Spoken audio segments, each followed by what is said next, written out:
আসসালামু আলাইকুম রহমতুল্লাহ।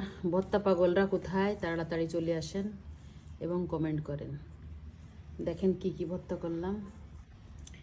এটা হচ্ছে ডিম ভর্তা, আর এটা হচ্ছে চিংড়ি মাছ ভর্তা, এটা হচ্ছে টমেটো ভর্তা, আর এটা আলু ভর্তা, আর এখানে হচ্ছে কি বলে এটাকে, বরবটির তরকারি রান্না।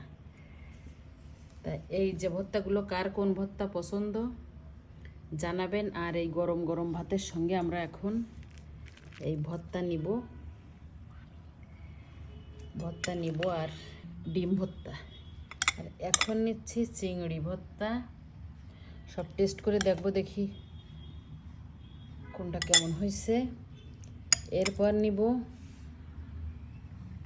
টমেটো ভর্তা।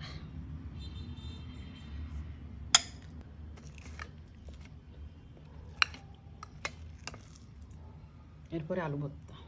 ব্যাস, আমার প্লেট তো একেবারে ভর্তা দিয়ে ভরা। এই যে, আর আমার কিন্তু ভর্তা খুবই পছন্দ।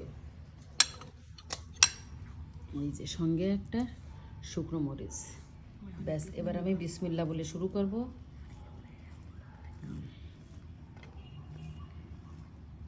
ভর্তা মনে হয় যেন ঝটপট হয়ে যাবে, আসলে ভর্তা করতে কিন্তু অনেক সময় লাগে। অনেক সময় করেই তারপর ভর্তাটা তৈরি করতে হয়।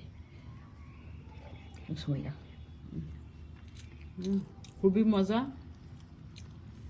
অনেক মজা। আপনারা ভর্তা করে খাবেন। আর কে কে ভর্তা পাগল অবশ্যই কমেন্ট করবেন।